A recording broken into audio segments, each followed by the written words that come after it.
मैं तो देवराज की अनुमति से ही माँ को यहाँ से लेकर जाऊंगा।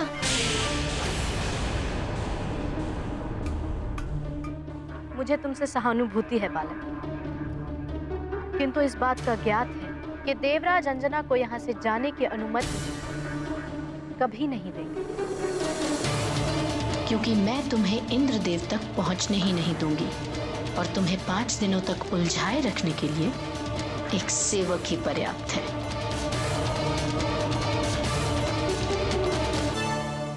अरे मौसी जी,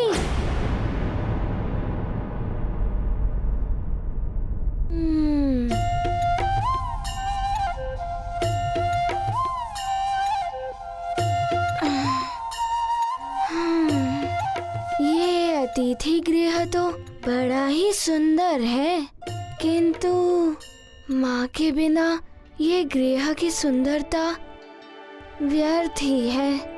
माँ दर्शन का मिलानंद, पुलकित है हनुमत का मन। सरल हृदय से पूछा प्रश्न, उर्वशी छुपा रही विष का दंश। बाल हृदय ये जान न पाया, मित्र भेष में शत्रु आया। छल कपट का नहीं कोई ज्ञान, निश्चल अबोध है हनुमान। अब सबसे पहले तो ये ज्ञात करना होगा कि देवराज इंद्र कब लौटेंगे और मैं उनसे कहाँ मिल पाऊंगा। मैं तब तक कुछ और सोचता हूँ।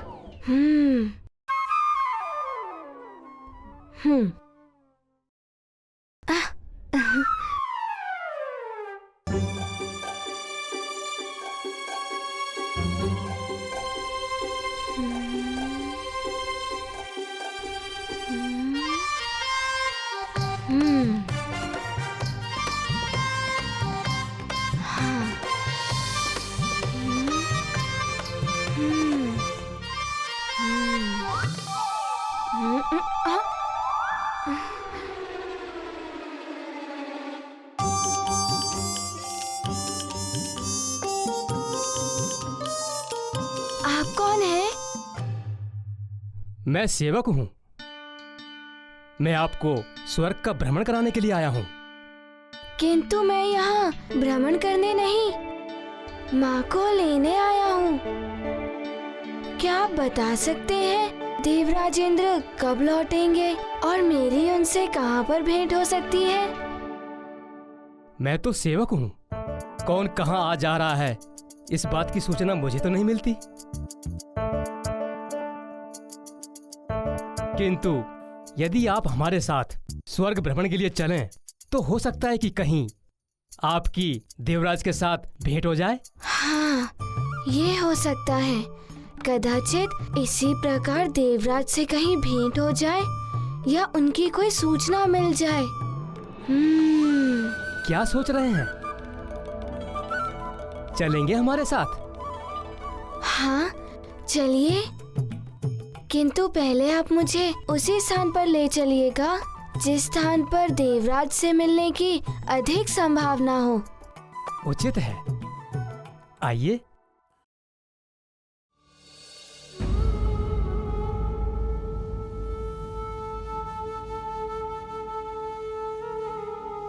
ये कैसी विडंबना है। मेरा पुत्र यहाँ स्वर्ग में होते हुए मेरे पास नहीं रह सकता। पुंजिक स्थला, तुम माँ होकर भी अपने पुत्र के जीवन को संकट में क्यों डालना चाहती हो? ये तुम क्या कह रही हो? कैसा संकट? स्वर्ग के नियम कितने कठोर हैं, ये तो तुम्हें ज्ञात है ही। और उर्वशी के हठ को भी तुम जानती हो। देवराज को भी उसकी बातें माननी पड़ती हैं। यदि ऐसे में हनुमान यहाँ से 5 दिन में नहीं गया तो क्या होगा? तो मैं क्या करूं? मुझे तो कुछ समझ में नहीं आ रहा।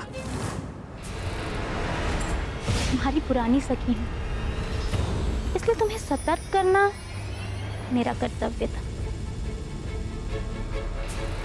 अब तुम्हें क्या करना है और तुम्हारी सहायता कौन कर सकता है, ये तुम्हें ही सोचना होगा।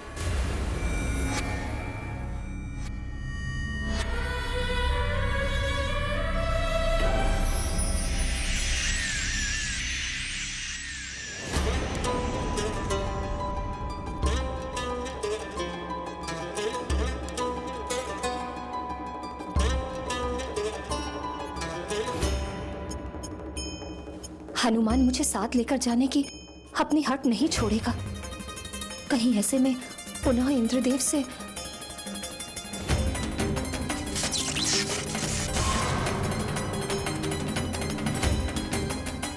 नहीं नहीं,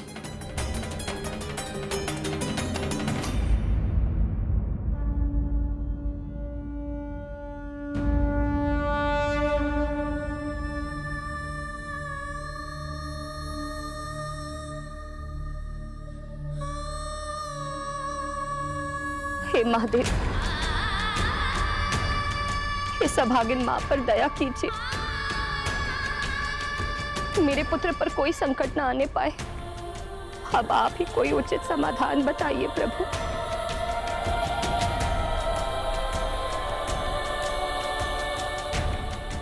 ये देखिए, दूध की नदी लड्डुओं के पर्वत से आती है ये। अरे वाह, दूध की नदी।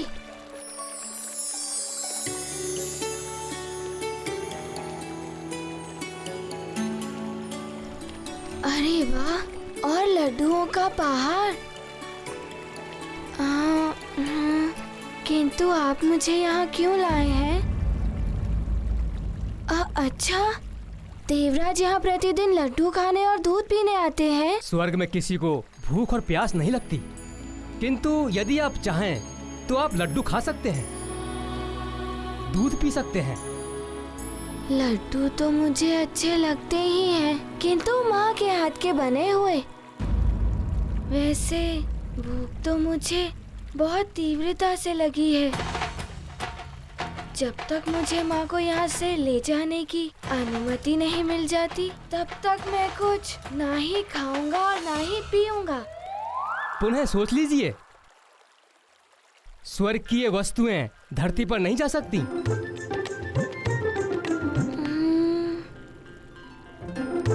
अच्छा चलिए, मैं आपको और वस्तुएं दिखाता हूँ।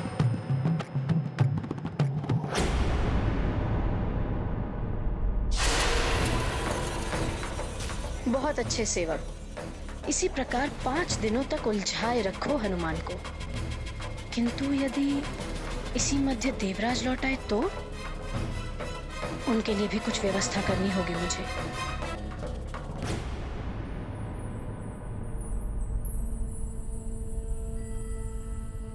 प्रणाम युवराज जयंत।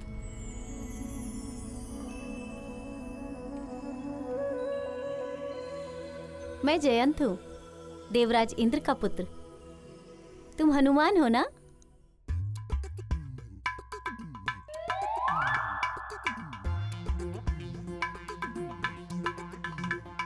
अरे वाह हनुमान, तुम्हारी पूंछ तो बहुत ही सुंदर है। जयंत भैया, ये मेरी सखा है। अच्छा हुआ जयंत भैया, आप मुझे मिल गए। मुझे आपके पिताश्री से मिलना है। क्या आप बता सकते हैं कि आपके पिताश्री कहाँ हैं? पिताश्री से भी भेंट कर लेना, लेकिन अभी तो तुम्हें माताश्री ढूंढ रही हैं। माँ, मैं अपनी माँ से मिल सकता हूँ? मैं अपनी माता की बात कर रहा हूँ। मेरी माँ तुम्हें ढूंढ रही है। चल रहे हो ना मेरी माँ के पास?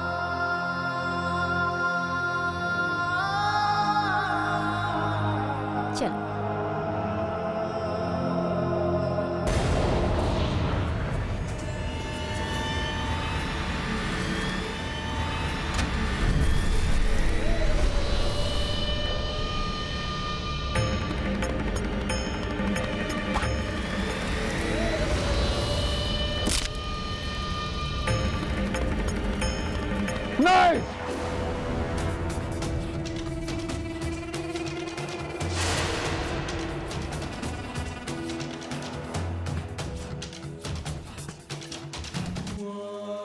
मेरी मृत्यु का बाण।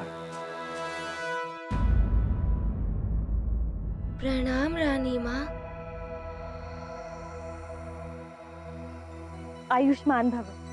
आओ पुत्र हनुमान, देखो हमने तुम्हारे लिए विशेष प्रकार के व्यंजन बनवाए हैं।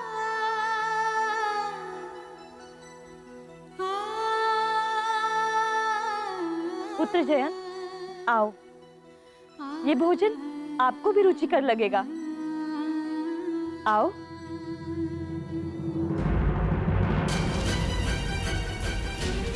ये क्या है माँ?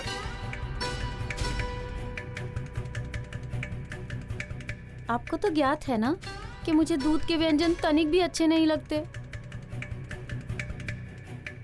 और खीर देखकर तो खाने का मन ही नहीं होता। फिर ये सब क्यों माँ?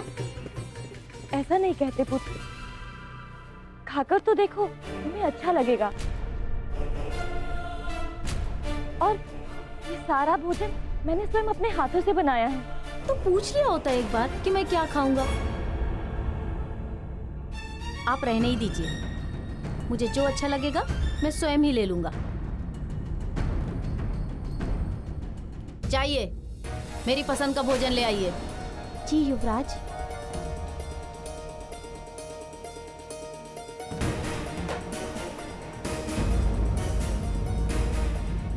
पुत्र हनुमान, तुम तो मेरे हाथों से बना हुआ भोजन ग्रहण कर लोगे ना? महारानी माँ, माँ के हाथों में अमृत होता है। माँ के हाथों का बनाया हुआ भोजन सारे संसार में रुचिकर होता है। मैं आपके भोजन का अनादर नहीं कर सकता।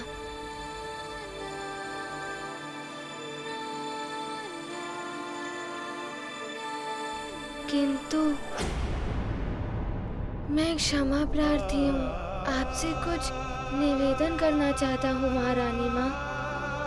परंतु क्या तुम भी? नहीं, मुझे क्षमा कर दीजिए, मैं भोजन ग्रहण नहीं कर सकता।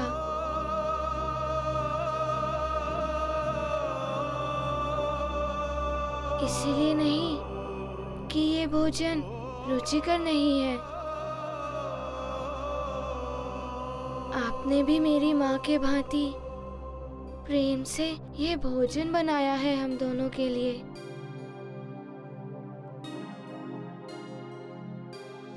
किंतु जब तक मेरी माँ मुक्त नहीं हो जाती, तब तक आप ही सोचिए, मैं उनका पुत्र भोजन कैसे ग्रहण कर सकता हूँ।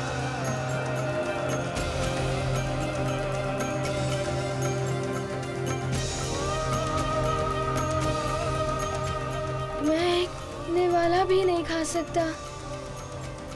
जब तक माँ मुक्त नहीं हो जाती, तब तक मेरा किसी कार्य में ध्यान भी नहीं लग सकता।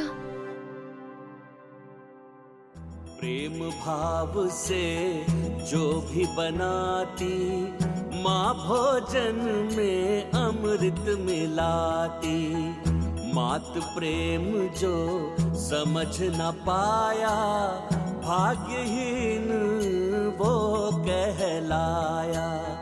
हनुमत करते माँ का ध्यान, कैसे ग्रहण करें पकवान।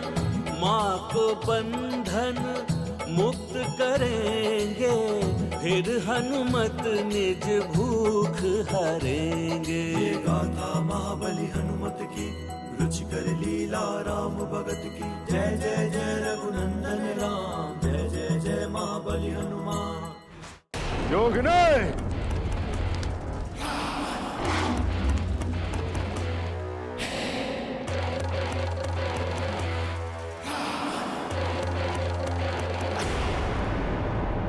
योगिनी, मैंने फिर से वही स्वप्न देखा, वही पूछ, जलती हुई लंका। क्या है स्वप्न का अर्थ योगिनी?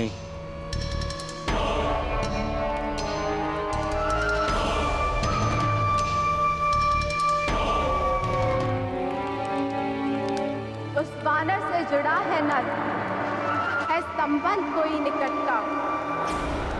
सावधान हो जाओ दशानन, संगम इनका बड़े निकट का।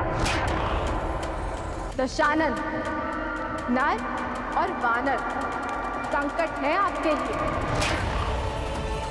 वो वानर तो स्वर्ग गया है अपनी माँ को लेने, किंतु वो नर अभी भी पृथ्वी पर किसी अज्ञात स्थान पर पल रहा है। तो उस वानर के स्वर्ग के लौटने के पूर्व मैं अपने सर्वश्रेष्ठ गुप्तचरों के द्वारा उस नर रूपी नारायण का पता लगाकर उसे समाप्त कर दूंगा, मिटा दूंगा उसे।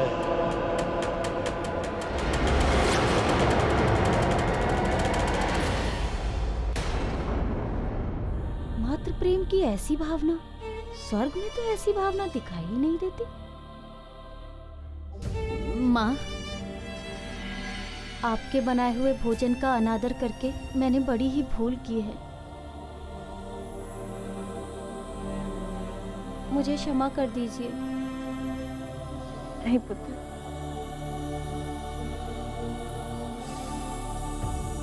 हनुमान, तुमने मेरे नेत्र खोल दिए हैं, माँ की ममता से अवगत करा दिया है। मैं सदैव तुम्हारा आभारी रहूंगा।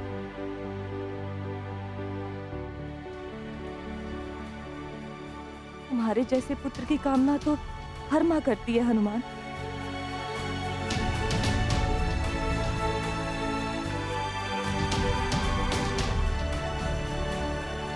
महारानी माँ, मुझे देवराज जी की प्रतीक्षा है।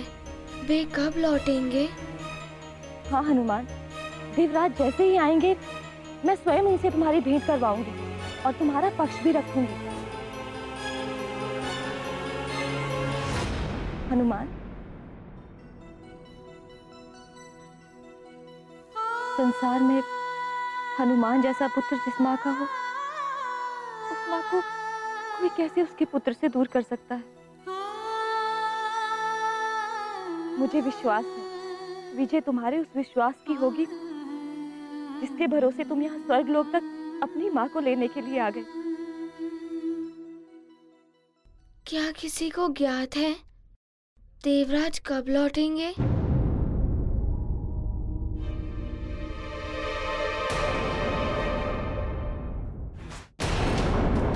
क्या बात है उर्वशी, आज बड़ा सच सवर रही हो।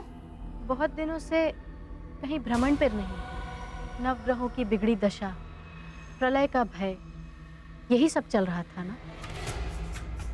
आज मन हुआ कि कहीं निकला जाए। अच्छा, अकेले ही या?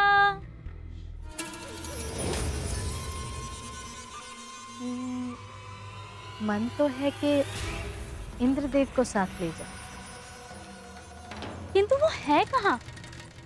स्वर्ग में तो है नहीं। किंतु आएंगे तो यहीं, इसीलिए मैं पहले से ही सज्जित होकर बैठी।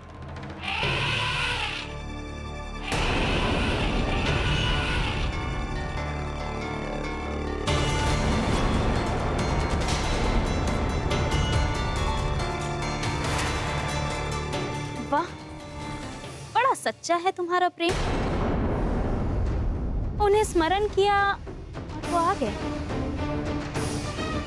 कहीं ऐरावत की चिंगाड़ हनुमान के कानों तक ना पहुंच गई हो।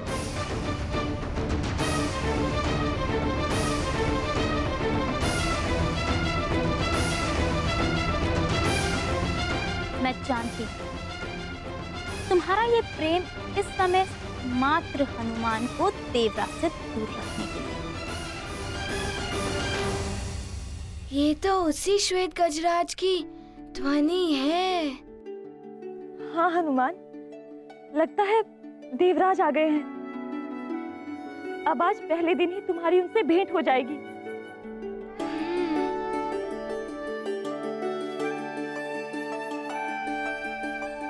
माँ,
ये अनुमति कोई नहीं दे सकता। स्वर्ग की एक मर्यादा है। मृत्यु और सदगति के बिना कोई भी मनुष्य यहाँ 5 दिन से अधिक नहीं रह सकता।